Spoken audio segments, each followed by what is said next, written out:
Operation തൂഫാൻ narco hunt എന്ന പദ്ധതി അത് യു.ഡി.എഫ് സർക്കാർ അധികാരത്തിന്റെ ശേഷം നടപ്പാക്കിക്കൊണ്ടിരിക്കുന്ന ഒരു പദ്ധതിയാണ്. അതിൽ വലിയ പ്രതികരണവും ഒക്കെ ഉണ്ടാകുന്നുണ്ട്. അതുമായി ബന്ധപ്പെട്ട് ആ മേഖലയിലും ഇന്ന് ബജറ്റിൽ പ്രഖ്യാപനങ്ങൾ ഉണ്ടായി എന്നുള്ളതാണ്.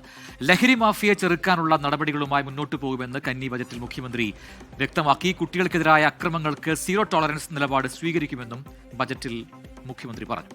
സ്ത്രീകൾക്കെതിരെയുള്ള കുറ്റകൃത്യം തടയാൻ മകൾക്കൊപ്പം എന്ന പേരിൽ പദ്ധതി നടപ്പിലാക്കുമെന്നും ബജറ്റിൽ പ്രഖ്യാപനം. ലഹരി മാഫിയയുടെ വേരറുക്കുക എന്ന ലക്ഷ്യത്തോടെയും സംസ്ഥാന സർക്കാർ നടപ്പിലാക്കി വരുന്ന പദ്ധതിയായ ഓപ്പറേഷൻ തൂഫാന് 10 കോടി രൂപ വകയിരുത്തുന്നു. ലഹരിക്കെതിരെ കടുത്ത നടപടികളുമായി മുന്നോട്ടെന്ന് സർക്കാർ വ്യക്തമാക്കുന്നു. ലഹരി തടയാൻ എക്സൈസ് ഓഫീസുകളിൽ ഡ്രഗ് ഡിറ്റക്ഷൻ കിറ്റുകൾ ഉറപ്പാക്കും. ക്യാമ്പസുകളെ ലഹരിമുക്തമാക്കാൻ ഡാർക്ക് നെറ്റ് നിരീക്ഷണം ശക്തമാക്കും. കുട്ടികൾക്കെതിരെയുള്ള അതിക്രമങ്ങൾക്ക് സീറോ ടോളറൻസ് നിലപാട്. കുട്ടികൾക്കെതിരായ അതിക്രമം അറിയിക്കാൻ രഹസ്യ സ്വഭാവമുള്ള പോർട്ടൽ സജ്ജീകരിക്കും. കുട്ടികൾക്കെതിരെയുള്ള അതിക്രമങ്ങളോട് സീറോ ടോളറൻസ് നിലപാട് സ്വീകരിക്കും.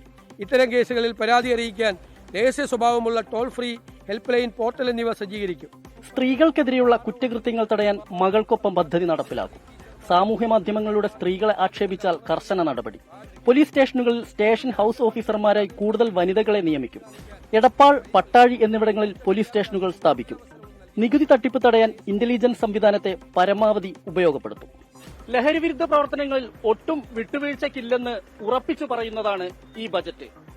ഓപ്പറേഷൻ തൂഫാൻ ശക്തമായി തന്നെ മുന്നോട്ടു പോകുമെന്നുള്ള സൂചനകൾ.